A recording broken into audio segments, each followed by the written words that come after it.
Hello everyone, আপোনালোক সকলোকে মোৰ এই পেজটোলৈ স্বাগতম জনাইছো। আজি কেইটামান অতিকৈ গুৰুত্বপূৰ্ণ প্ৰশ্ন উত্তৰ লৈ আহিছো আপোনালোকৰ মাজত। ভিডিওটো স্কিপ নকৰাকৈ চাব, আপোনালোকৰ পৰীক্ষাৰ কাৰণে খুবেই সহায় হ'ব। আৰু আপোনালোকক এটাই অনুৰোধ, যদি ভিডিওটো প্ৰথম চাই আছে তেতিয়াহ'লে পেজটো ফলো কৰিব, লগতে ভিডিওটো এটা শ্বেয়াৰ কৰি দিব। আজিৰ এই ভিডিওটো বহুতো দৰকাৰী হ'ব আপোনালোকৰ, আৰু পৰীক্ষাত এনেকুৱা কোৱেশ্চন দুটা দিয়া দেখা যায়, সো আপোনালোকে মনত ৰাখিবলৈ যত্ন কৰিব। সো আহক কি কোৱেশ্চন আছে আমি আলোচনা কৰোঁ। প্ৰথম কোৱেশ্চন আছে, ৰাষ্ট্ৰসংঘৰ প্ৰধান কাৰ্যালয় ক'ত অৱস্থিত? ৰাষ্ট্ৰসংঘৰ প্ৰধান কাৰ্যালয় ক'ত অৱস্থিত? উত্তৰ, আমেৰিকাৰ নিউয়ৰ্ক চহৰত ৰাষ্ট্ৰসংঘৰ প্ৰধান কাৰ্যালয় অৱস্থিত, মনত ৰাখিব। কোৱেশ্চন নম্বৰ 2, বৰ্তমান জাতিসংঘৰ 51খন দেশৰ সদস্যৰ সংখ্যা কিমান? বৰ্তমান জাতিসংঘৰ 51খন দেশৰ সদস্যৰ সংখ্যা কিমান? উত্তৰ, 193, মনত ৰাখিব, 193 জন। কোৱেশ্চন নম্বৰ 3, আন্তৰ্জাতিক ন্যায়ালয় আৰু বিচাৰ বিভাগ কেতিয়া গঠন হয়? আন্তৰ্জাতিক ন্যায়ালয় আৰু বিচাৰ বিভাগ কেতিয়া গঠন হয়? উত্তৰ, 1945 চনত আন্তৰ্জাতিক ন্যায়ালয় আৰু বিচাৰ বিভাগ গঠন হয়, মনত ৰাখিব, 1945 চনত। কোৱেশ্চন নম্বৰ 4, ভাৰতীয় সেনাৰ মুখ্য সৰ্বাধিনায়ক কোন? সৰ্বাধিনায়ক কোন? ভাৰতীয় সেনাৰ মুখ্য সৰ্বাধিনায়ক কোন? উত্তৰ আপোনালোকে জনাব, কমেণ্ট কৰি জনাব। কোৱেশ্চন নম্বৰ 5, নৌ সেনা দিৱস কেতিয়া পালন কৰা হয়? নৌ সেনা দিৱস কেতিয়া পালন কৰা হয়? উত্তৰ, 4 ডিচেম্বৰ তাৰিখে কি কৰা হয়? নৌ সেনা দিৱস পালন কৰা হয়, মনত ৰাখিব, 4 ডিচেম্বৰ। কোৱেশ্চন নম্বৰ 6, শ্বহীদ দিৱস অসমত কেতিয়া পালন কৰা হয়? শ্বহীদ দিৱস কেতিয়া পালন কৰা হয়?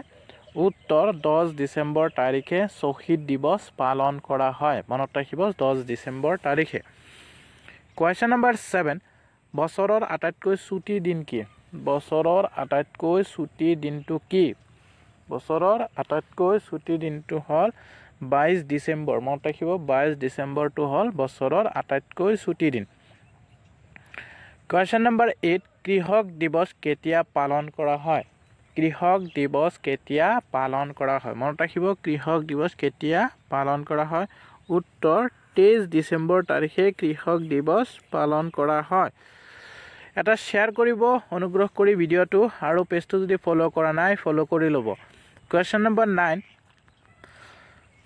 9, বৰদিন কেতিয়া উদযাপন কৰা হয়? বৰদিন 25 ডিচেম্বৰ তাৰিখে উদযাপন কৰা হয়, মনত ৰাখিব, বৰদিন 25 ডিচেম্বৰ তাৰিখে উদযাপন কৰা হয়।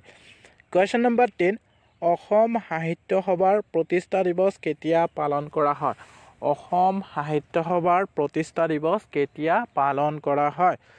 উত্তৰ, 26 ডিচেম্বৰ তাৰিখে অসম সাহিত্য সভাৰ প্ৰতিষ্ঠা দিৱস পালন কৰা হয়, মনত ৰাখিব, 26 ডিচেম্বৰ তাৰিখে। কোৱেশ্চন নম্বৰ 11, কবিতা দিৱস কেতিয়া পালন কৰা হয়? কবিতা দিৱস কেতিয়া পালন কৰা হয়? উত্তৰ, 29 ডিচেম্বৰত কবিতা দিৱস পালন কৰা হয়, মনত ৰাখিব, 29 ডিচেম্বৰত। কোৱেশ্চন নম্বৰ 12, ইংৰাজী কেলেণ্ডাৰৰ অন্তিম দিন কি?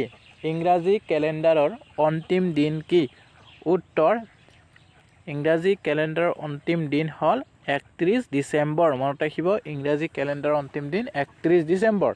কোৱেশ্চন নম্বৰ 13, ভাৰতীয় স্থল সেনা বাহিনীৰ প্ৰধান কোন? ভাৰতীয় স্থল সেনা বাহিনীৰ প্ৰধান কোন? উত্তৰ, ভাৰতীয় স্থল সেনা বাহিনীৰ প্ৰধান হ'ল মনোজ পাণ্ডে, 30/4/2022 পৰা, মনত ৰাখিব, মনোজ পাণ্ডে স্থল সেনা বাহিনীৰ প্ৰধান ভাৰতীয়। কোৱেশ্চন নম্বৰ 14, ভাৰতীয় বায়ু সেনা বাহিনীৰ প্ৰধান কোন? ভাৰতীয় বায়ু সেনা বাহিনীৰ প্ৰধান কোন? উত্তৰ, ভাৰতীয় বায়ু সেনা বাহিনীৰ প্ৰধান হ'ল উত্তৰ, বিবেকৰাম চৌধুৰী, মাৰ্চ 2022, মনত ৰাখিব, বিবেকৰাম চৌধুৰী হ'ল ভাৰতীয় বায়ু সেনা বাহিনীৰ প্ৰধান। কোৱেশ্চন নম্বৰ 15, ভাৰতত মোগল সাম্ৰাজ্যৰ প্ৰতিষ্ঠা কেতিয়া হৈছিল? ভাৰতত মোগল সাম্ৰাজ্যৰ প্ৰতিষ্ঠা কেতিয়া হৈছিল? এটা শ্বেয়াৰ কৰিব অনুগ্ৰহ কৰি ভিডিওটো, আৰু পেজটো যদি ফলো কৰা নাই ফলো কৰি ল'ব। উত্তৰ 27/4/1526 চনত মনত ৰাখিব 1526 Question number 16 ভাৰতৰ আটাইতকৈ কম জনবসতি ৰাজ্যখনৰ নাম কি ভাৰতৰ আটাইতকৈ কম জনবসতি ৰাজ্যখনৰ নাম হ'ল কি ছিকিম মনত ৰাখিব ভাৰতৰ আটাইতকৈ কম জনবসতি ৰাজ্যখনৰ নাম হ'ল ছিকিম Question number 17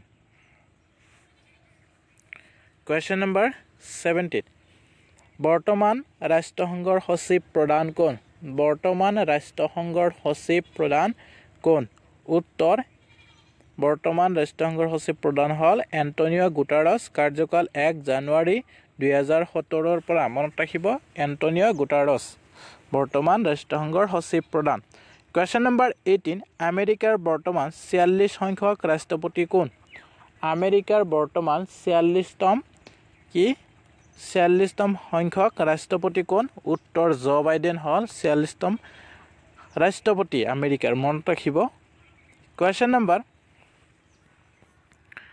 19 ভাৰতৰ প্ৰথম ৰাজ্যসভাৰ অধিৱেশন কেতিয়া হয় ভাৰতৰ প্ৰথম ৰাজ্যসভাৰ অধিৱেশন কেতিয়া হয় মনত ৰাখিব ভাৰতৰ প্ৰথম ৰাজ্যসভাৰ অধিৱেশন 13/5/1952 চনত হয় 13/5/1952 চনত মনত ৰাখিব Question number 20 প্ৰথম মাতৃ দিৱস ক'ত পালন কৰা হয় প্ৰথম মাতৃ দিৱস ক'ত পালন কৰা হয় মনত ৰাখিব ইম্পৰ্টেন্ট হয় প্ৰথম মাতৃ দিৱস ক'ত পালন কৰা হয় উত্তৰ ফিলাডেলফিয়াত 10/5/1908 চনত মনত ৰাখিব ফিলাডেলফিয়াত প্ৰথম মাতৃ দিৱস পালন কৰা হয় Question number 21 দক্ষিণ আফ্ৰিকাৰ প্ৰথম কৃষ্ণাংগ ৰাষ্ট্ৰপতি কোন আছিল দক্ষিণ আফ্ৰিকাৰ প্ৰথম কৃষ্ণাংগ ৰাষ্ট্ৰপতি কোন আছিল উত্তৰ নেলছন মেণ্ডেলা 10/5/1994 মনত ৰাখিব দক্ষিণ আফ্ৰিকাৰ প্ৰথম কৃষ্ণাংগ ৰাষ্ট্ৰপতি নেলছন মেণ্ডেলা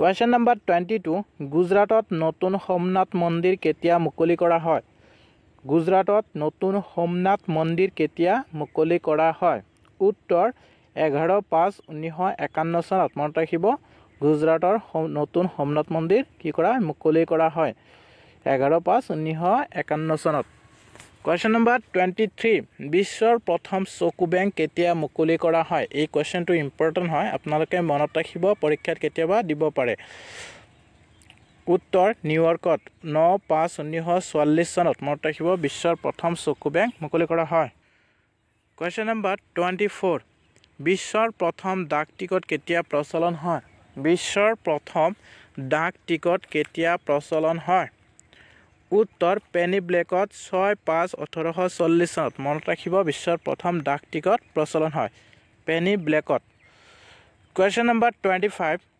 ভাৰতীয় ৰেলত ধূমপান কেতিয়া নিষিদ্ধ কৰা হয় আহিব পাৰে কোৱেশ্চনটো ইম্পৰ্টেন্ট হয় মনত ৰাখিব ভাৰতীয় ৰেলত ধূমপান কেতিয়া নিষিদ্ধ কৰা হয় উত্তৰ 30/4/2004 চনত মনত ৰাখিব 30/4/2004 চনত ভাৰতীয় ৰেলত ধূমপান নিষিদ্ধ কৰা হয় Question number 26 Swami Vivekananda Ramakrishna mission কেতিয়া প্ৰতিষ্ঠা কৰা হয় স্বামী বিবেকানন্দ ৰামকৃষ্ণ মিছন কেতিয়া প্ৰতিষ্ঠা কৰা হয় আহিব পাৰে ইম্পৰ্টেন্ট হয় মনত ৰাখিব ইংৰাজী 1/5/1897 চনত মনত ৰাখিব ইংৰাজী 1/5/1897 চনত Question number 27 ভাৰতৰ সকলো কয়লা খনি ৰাষ্ট্ৰীয়কৰণ কেতিয়া কৰা হয় এই কোৱেশ্চনটো বহুত ইম্পৰ্টেন্ট হয় পৰীক্ষা দিব পাৰে ভাৰতৰ সকলো কয়লা খনিৰ ৰাষ্ট্ৰীয়কৰণ কেতিয়া কৰা হয় উত্তৰ ইংৰাজী 1/5/1972 মনত ৰাখিব 1972 চনত Question number 28 অক্সফৰ্ড বিশ্ববিদ্যালয় কেতিয়া স্বীকৃতি লাভ কৰে অক্সফৰ্ড বিশ্ববিদ্যালয় কেতিয়া স্বীকৃতি লাভ কৰে আহিব পাৰে ইম্পৰ্টেন্ট হয় মনত ৰাখিব অক্সফৰ্ড বিশ্ববিদ্যালয় কেতিয়া স্বীকৃতি লাভ কৰে উত্তৰ ইংৰাজী 20/6/1214 মনত ৰাখিব 20/6/1214 অক্সফৰ্ড বিশ্ববিদ্যালয় কি কৰে স্বীকৃতি লাভ কৰে Question number 29 ৰাণী ভিক্টোৰিয়া ব্ৰিটিছ সিংহাসনত কেতিয়া বহে ভিক্টোৰিয়া কেতিয়া সিংহাসনত বহে ব্ৰিটিছ সিংহাসনত উত্তৰ ৰাণী ভিক্টোৰিয়া 20/6/1837 কি কৰে ব্ৰিটিছ সিংহাসনত বহে মনত ৰাখিব 20/6/1837 চনত Question number 30 পাঞ্জাৱৰ ভাক্ৰানাংগল জলবিদ্যুৎ প্ৰকল্প কেতিয়া মুকলি কৰা হয়? ইম্পৰ্টেণ্ট হয়, মনত ৰাখিব। পাঞ্জাৱৰ